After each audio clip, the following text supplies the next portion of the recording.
A love rekindled in the shadows of betrayal. Welcome back to the unfolding tale of Diep and James, a story where heartbreak meets healing, and chance encounters bloom into something more.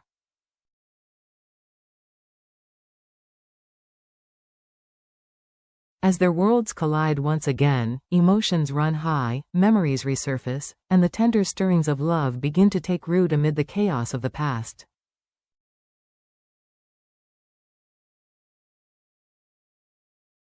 In the last chapter, James, a powerful CEO, helped clear Diep's name from false accusations that once left her disgraced and abandoned.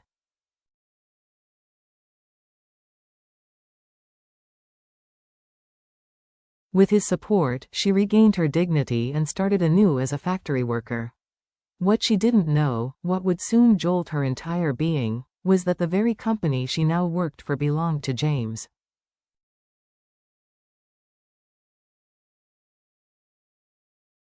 On her first day at work, Diep arrived before sunrise, eager to prove herself. But fate had other plans.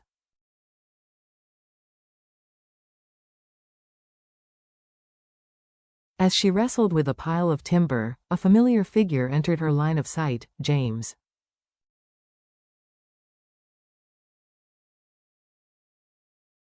The sight of him was so shocking that she lost her grip, sending a cart full of wood toppling over her leg.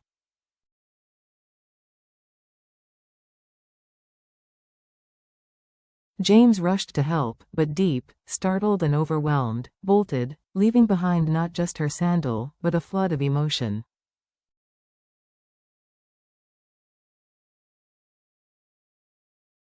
In a twist of awkward serendipity, James caught up with her, only for them to tumble together, his lips grazing her cheek.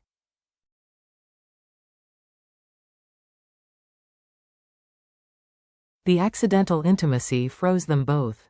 Diep, flustered, pushed him away and slapped him, demanding distance.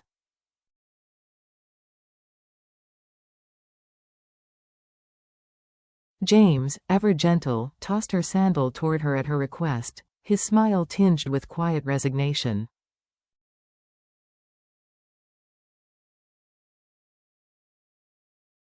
Was it fear, anger, or the first flicker of something deeper? Retreating to her favorite spot by the stream, Diep sat with her thoughts.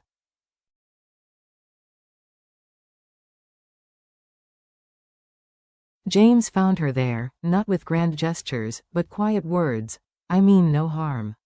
I just want to talk.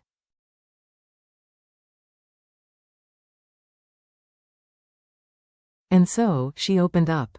Her voice trembled as she recounted the betrayal that wrecked her life, false theft charges, a cruel mother-in-law, and a loveless marriage sold like livestock.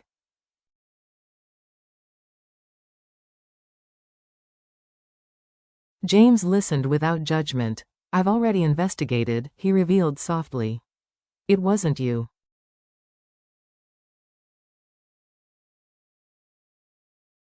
It was Linda. You're free now. Then came something rarer than freedom, compassion.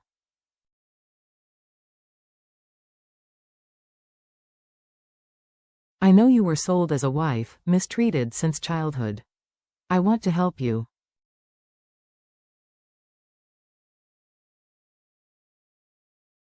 Tears welled in Diep's eyes, not from pain, but from a sudden, disarming kindness. James didn't ask for gratitude.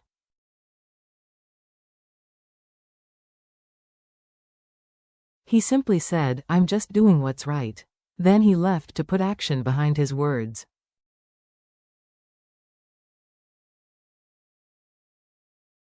Later that day, in a long-abandoned worker's house on his plantation, James rolled up his sleeves.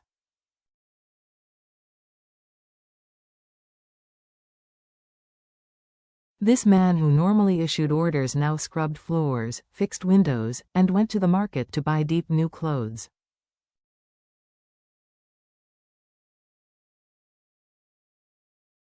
A fresh start, shaped by his own hands. When she arrived, Diep was speechless. The clean, cozy home touched something deep within her.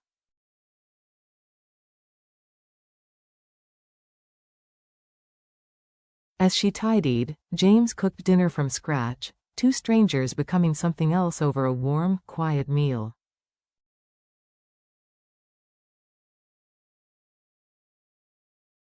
At dawn, Diep rose early, tending to her new home with purpose. James returned, breakfast in hand, even peeling a pomelo for her, a gesture so small, yet unexpectedly intimate.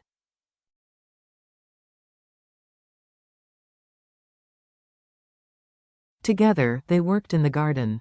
James, hilariously inept at manual labor, stumbled through the tasks, prompting laughter from Diep.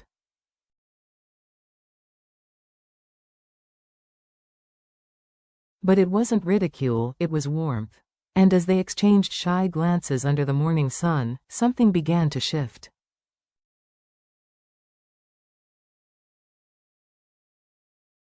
Something real, but peace is often fragile. In the distance, a darker force stirred, her ex-husband, Pal, still steeped in drunken misery.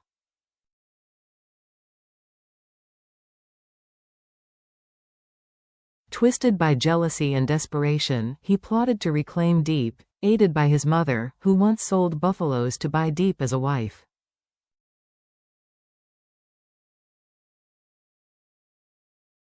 They now schemed to drag her back like livestock once again. That evening, James came bearing dinner once more.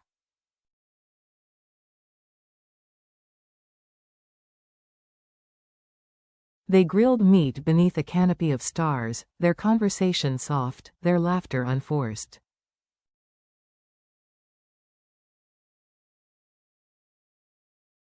The flickering firelight painted their shadows as one, dancing closer with every spark.